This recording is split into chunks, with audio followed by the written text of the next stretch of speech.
The disappearance of female pilot Amelia Earhart during her round-the-world flight in 1937 remains one of aviation's greatest mysteries. On July 2, 1937, hours into their flight, Earhart's radio crackled with a desperate message. "We must be on you but cannot see you. Flying at 1,000 feet, low on gas. Believe we must be on you but cannot see you." This haunting transmission became the last trace of the legendary aviator, with her plane vanishing into the unknown. For over 87 years, theories surrounding Amelia Earhart's disappearance have flourished, ranging from tragic fuel exhaustion to survival on a deserted island. Her final words: "We're on the line 157-337, flying north and south," marked the last time she was heard from. And despite countless searches and millions of dollars spent, neither her remains nor her plane have been found. Recently, a potential wreckage near Howland Island, nearly 16,000 feet deep, has reignited hope of uncovering the final resting place of Earhart's plane. Could this be the key to understanding the last moments of her fateful journey? To understand the enduring allure of Amelia Earhart's disappearance, one must first examine the woman behind the legend. A daring pioneer whose life embodied resilience, exploration, and an unwavering determination to challenge societal norms. Before she became a household name, Earhart's bold spirit and fearless pursuit of flight set her on a course that would lead to both triumph and mystery. Her early experiences didn't immediately suggest she would become a historical figure. In fact, her first encounter with an airplane at a state fair left her unimpressed, dismissing it as a thing of rusty wire and wood. However, her sentiment dramatically shifted almost a decade later during a stunt flying exhibition, where she felt an exhilarating connection to aviation. The moment that truly ignited her passion came in 1920, when pilot Frank Hawks took her on a short flight. By the time they reached 200 or 300 feet off the ground, Earhart knew she had to fly. That single ride marked the beginning of her lifelong love affair with the skies, ultimately leading her to her unexplained and unforgettable final flight. Determined to make her dream a reality, Earhart faced numerous challenges. In the early 1920s, learning to fly was an expensive and unusual pursuit for a woman, yet she persisted. She saved up for flying lessons while working various jobs, including as a nurse's aide during World War I and a social worker at a Boston settlement house. On January 3, 1921, she took her first lesson from pilot Nita Snook, another trailblazing woman in aviation. Within 6 months, Earhart had saved enough money to purchase her first airplane, a bright yellow Kenner AR she called the Canary. Her perseverance paid off when she set the women's altitude record in 1922 by flying to 14,000 feet, her first of many achievements that set her apart as a pilot destined to push boundaries.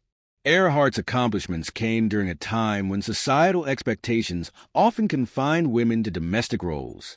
Her passion and drive not only shattered these expectations, but also paved the way for others. By 1928, she had become the first woman to cross the Atlantic as a passenger, gaining global recognition. However, Earhart was determined to prove herself as a pilot, not just a participant. For years later, in 1932, she accomplished her most celebrated feat, flying solo across the Atlantic Ocean. Despite facing mechanical issues, icy weather, and exhaustion, she successfully landed in Northern Ireland. This achievement made her the first woman to complete the journey, and only the second person, after Charles Lindbergh. For this historic flight, she was awarded the Distinguished Flying Cross, becoming the first woman to receive the honor. It was proof of Earhart's grit and determination, qualities that would define not just her life's work, but the lasting enigma surrounding her fateful disappearance. Yet Earhart's influence extended beyond her personal achievements in aviation. She co-founded the 99s, an organization aimed at supporting female pilots and promoting opportunities for them in a male-dominated field. Her advocacy wasn't limited to aviation. Earhart also championed broader issues of gender equality. Her friendship with First Lady Eleanor Roosevelt symbolized a shared commitment to advancing women's rights, and together, They represented a vision of modern femininity that embraced ambition and independence. Earhart's charisma and accomplishments captured the public imagination, making her a cultural icon celebrated for her adventurous spirit and determination to break barriers. Books, lectures, and sponsorships turned her into a symbol of progress and possibility, and her marriage to publisher George Putnam was a partnership that supported her career and ambitions. She famously referred to their union as one of dual control, emphasizing her independence even within their relationship. By 1937, Earhart was at the height of her fame and ready for her most ambitious endeavor, a flight around the world. At nearly 29,000 miles, the journey would be the longest circumnavigation attempted at the time, and she planned to take a route close to the equator. It was not just a mission of exploration, but one of advancing aviation technology and inspiring others to dream beyond perceived limitations. Despite a failed initial attempt, Earhart remained undeterred. "I have a feeling that there is just about one more good flight left in my system," she wrote.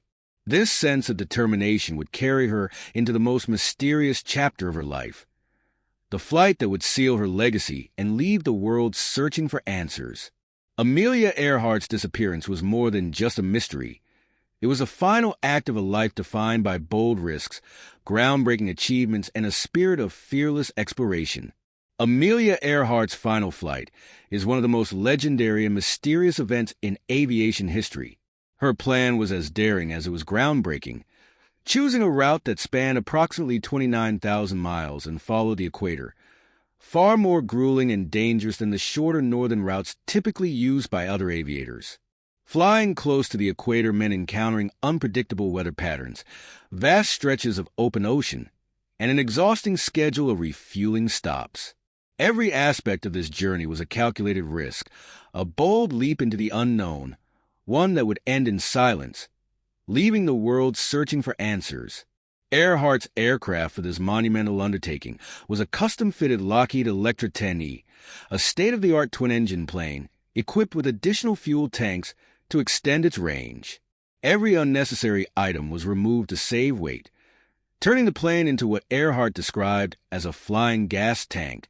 For this journey, she partnered with Fred Noonan, a seasoned navigator with extensive experience in both aerial and maritime navigation.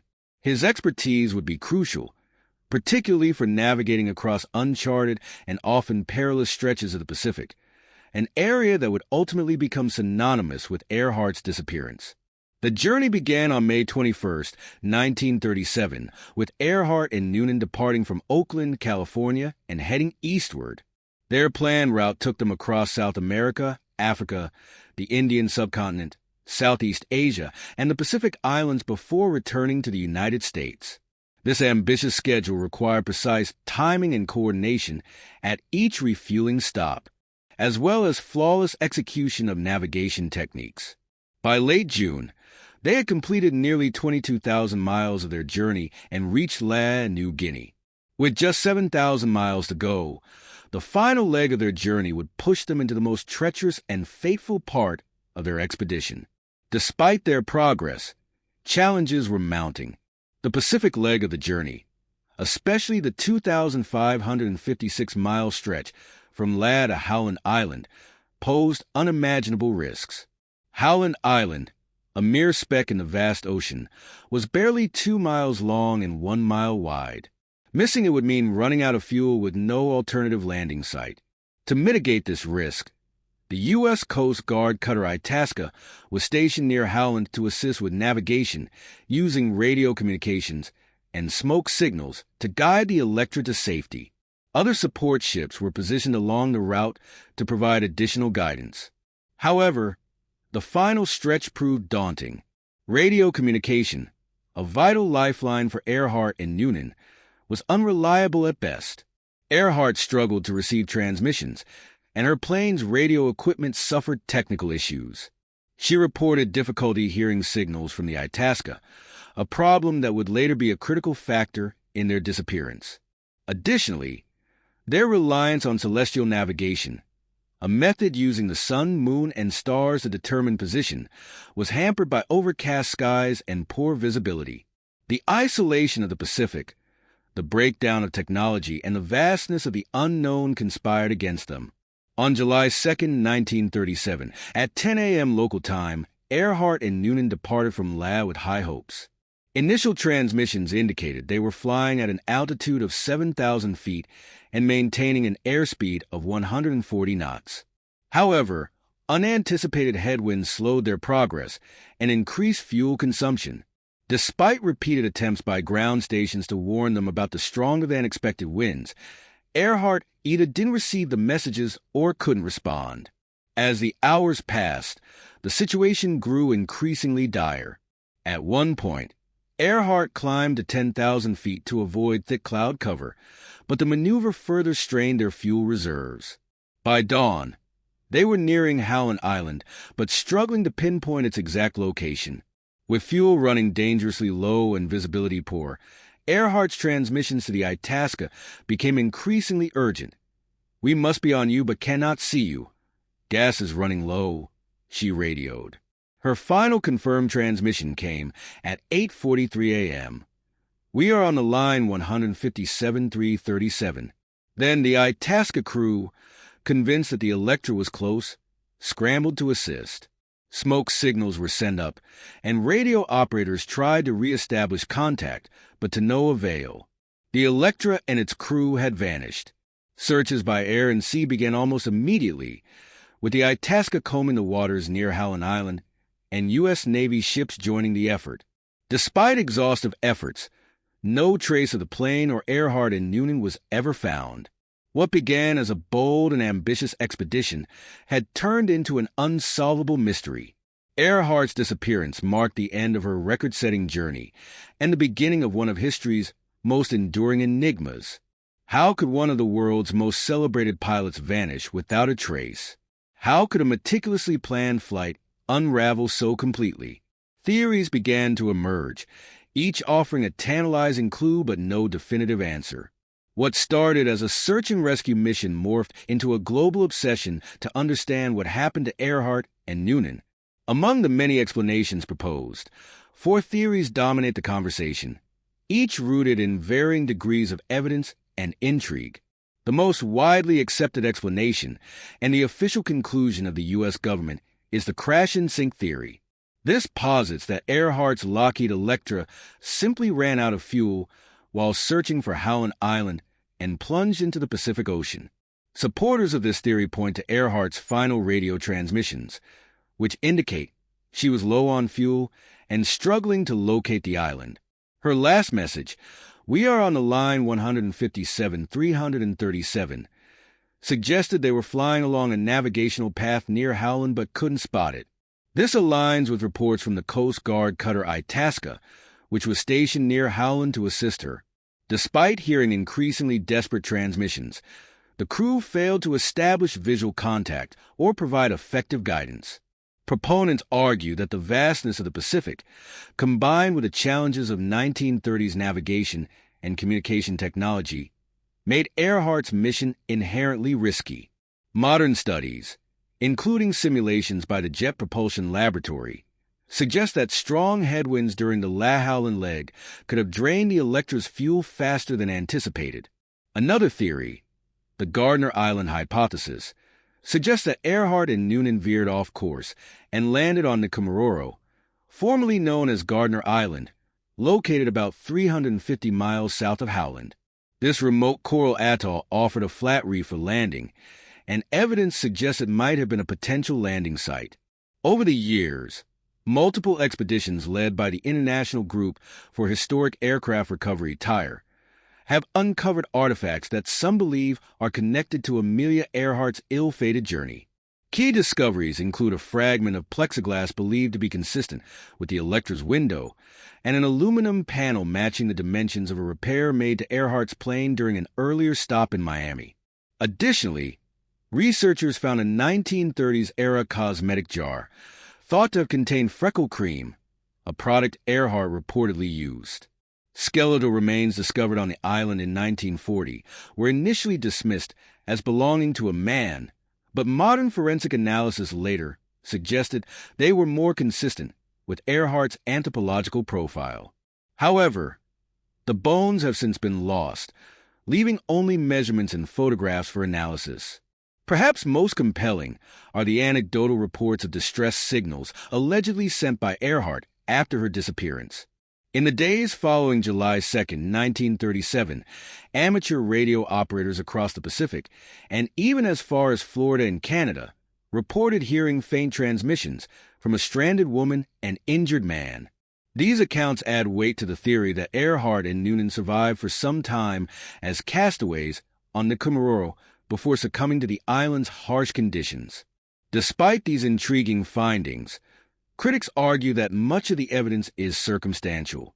The artifacts could have originated from unrelated sources, and the lack of definitive wreckage on or around the island remains a significant gap in the hypothesis. One of the most controversial theories suggests that Earhart and Noonan were captured by Japanese forces. Advocates of this theory propose that the duo either crash-landed or was forced to land on an island within the Japanese-controlled South Pacific.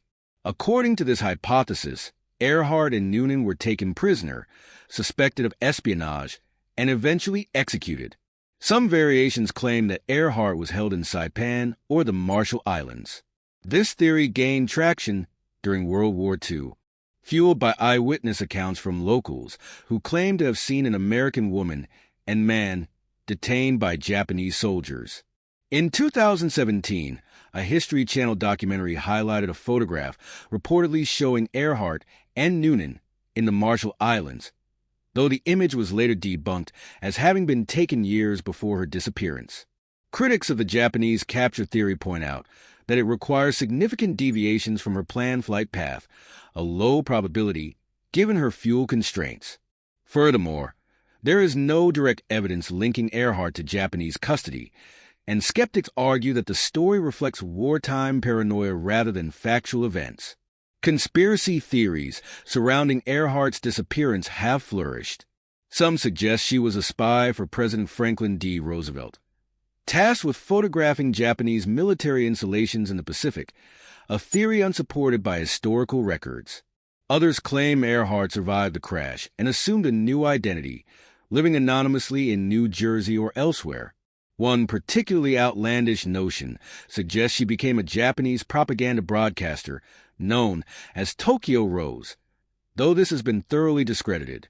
While these theories capture the imagination, they lack the evidence to be taken seriously, leaving the mystery of Amelia Earhart's disappearance as tantalizing as ever.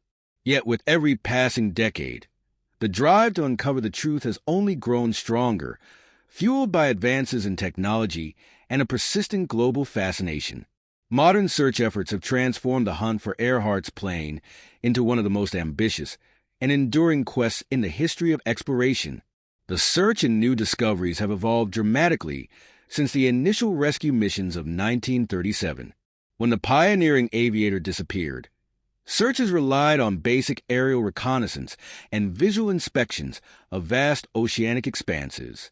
Today, sophisticated tools such as synthetic aperture sonar (SAS) and autonomous underwater vehicles (AUVs) have revolutionized the ability to explore the depths of the ocean and enable researchers to scan areas that were once inaccessible.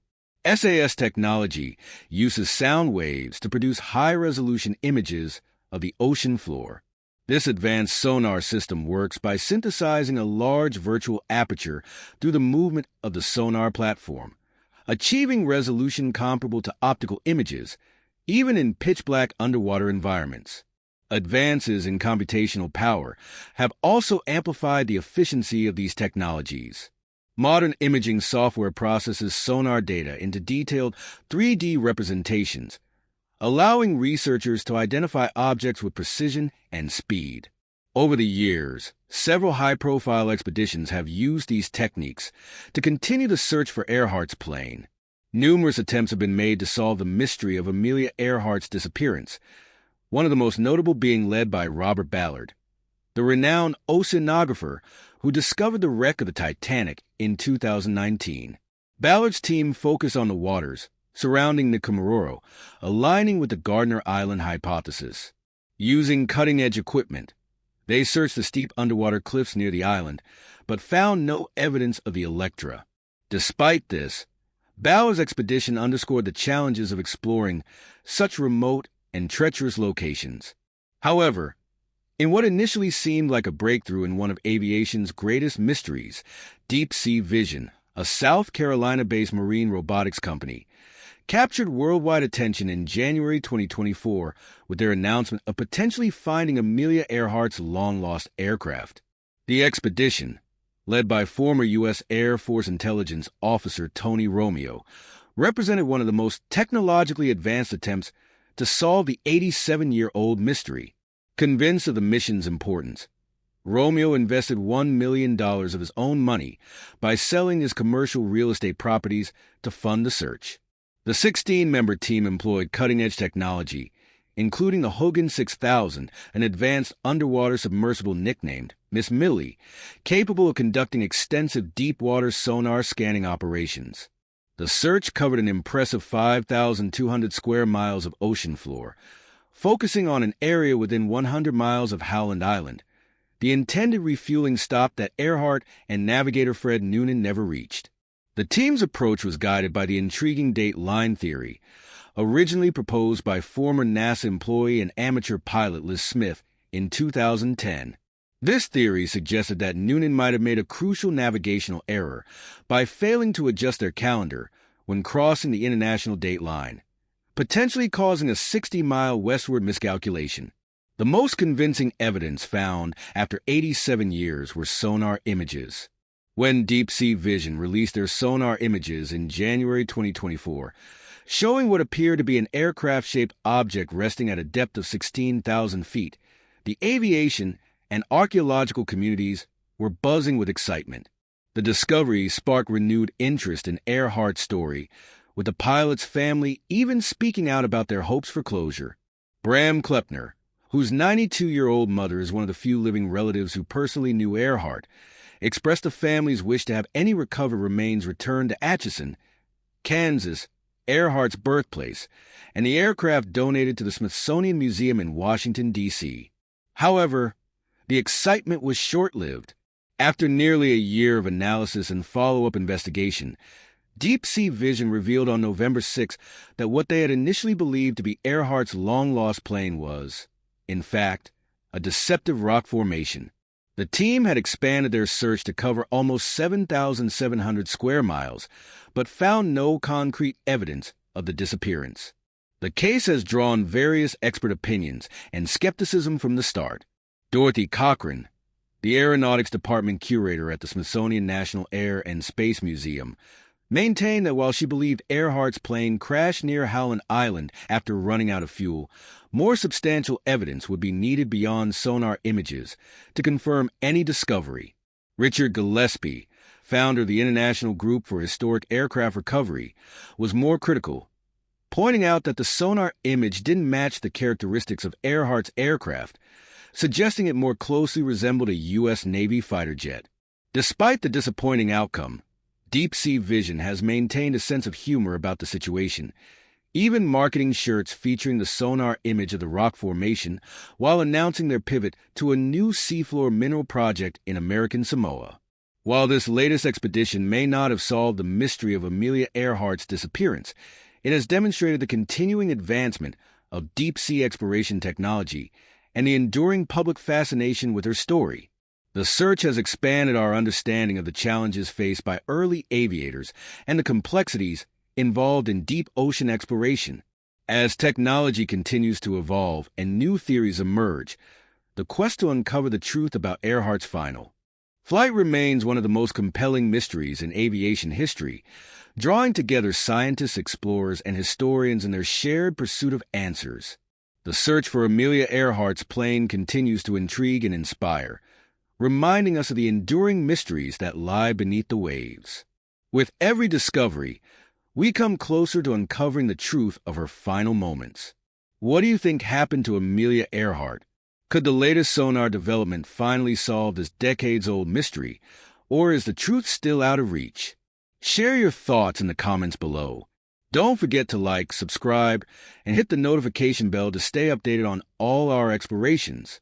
Catch you in the next one.